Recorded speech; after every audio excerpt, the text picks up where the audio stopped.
बिहार विधानसभा चुनाव से पहले चुनाव आयोग ने एक बड़ा कदम उठाया है। चुनाव आयोग ने अब उन मतदाताओं को नोटिस भेजना शुरू कर दिया है जिनके दस्तावेज मतदाता सूचियों की चल रही विशेष गहन परीक्षा यानी एसआईआर के दौरान संतोषजनक नहीं पाए गए हैं, जिसमें बताया जा रहा है कि ज्यादातर नोटिस नेपाल और पश्चिम बंगाल से लगे हुए सीमावर्ती जिलों के लिए जारी किए गए हैं।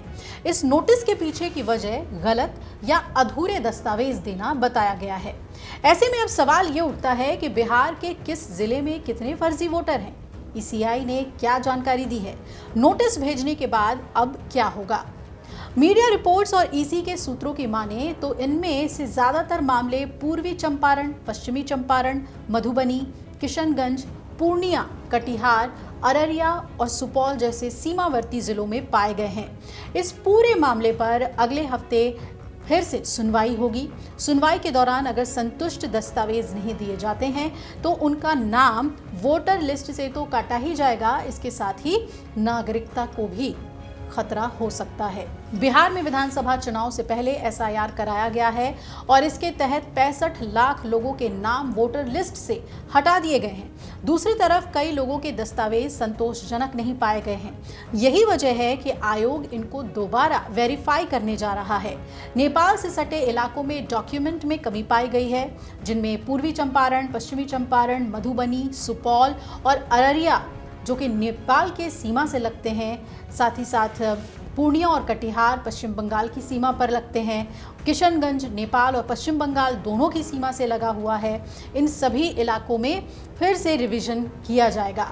अब ये नोटिस क्यों जारी किए गए हैं? चुनाव आयोग ने बताया है कि नोटिस उन मतदाताओं को जारी किए जा रहे हैं जिन्होंने अपनी गणना फॉर्म जमा किए थे और ड्राफ्ट रोल में शामिल थे, लेकिन या तो कोई सहायक दस्तावेज जमा नहीं कराए गए या गलत दस्तावेज जमा करा दिए गए, या फिर जिनकी पात्रता जिसमें नागरिकता भी शामिल है वो संदेह के घेरे में है।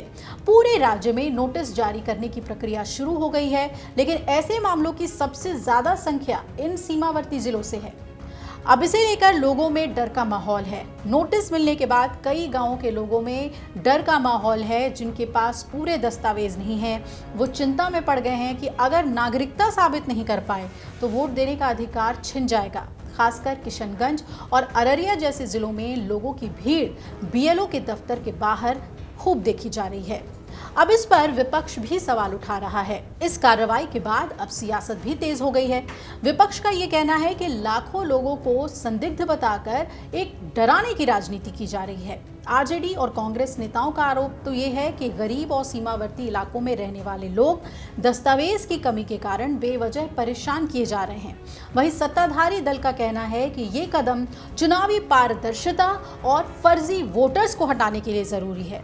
अब आइए समझते हैं कि कब होगी इस मामले पर सुनवाई। तो इन जिलों के कई निर्वाचन पंजीकरण अधिकारियों यानी कि ईआरओ ने जानकारी दी है कि उन्होंने गणना फॉर्मों की जांच शुरू कर दी है और इस हफ्ते की शुरुआत में नोटिस जारी करना शुरू कर दिया है। अगले हफ्ते अब इसमें सुनवाई शुरू हो जाएगी। आपको बता दें कि 3 लाख से ज्यादा वोटर्स को नोटिस जारी किया गया है। अब जो सुनवाई होनी है, उदाहरण के लिए पूर्वी चंपारण जिले में रक्सौल विधानसभा क्षेत्र में पहली सुनवाई 3 सितंबर को होगी, जबकि मधुबनी विधानसभा क्षेत्र में जो पहली सुनवाई होनी है वो 7 सितंबर 2025 को निर्धारित है। तो नोटिस जो जारी किया गया है वो लगभग बताया जा रहा है कि 3 लाख वोटर्स हैं जिन्हें नोटिस जारी की गई है। इसके बाद किस तरीके से चुनाव आयोग आगे बढ़ता है और क्या राहुल गांधी की जो वोटर अधिकार यात्रा है, राहुल तेजस्वी लगातार एसआईआर पर हमलावर रहे, अब इस मुद्दे को लेकर आगे कोई और स्टैंड भी महागठबंधन के नेता लेंगे, कांग्रेस लेगी, ये देखना बहुत अहम होगा। चुनाव से पहले क्या इस नोटिस को भी लेकर विपक्ष का और विरोध प्रदर्शन देखने को मिलता है या नहीं। अगर आप ये वीडियो YouTube पर देख रहे हैं तो हमारे चैनल को सब्सक्राइब कर बेल आइकन दबाएं और Facebook पर देख रहे हैं तो हमारे पेज को लाइक करें।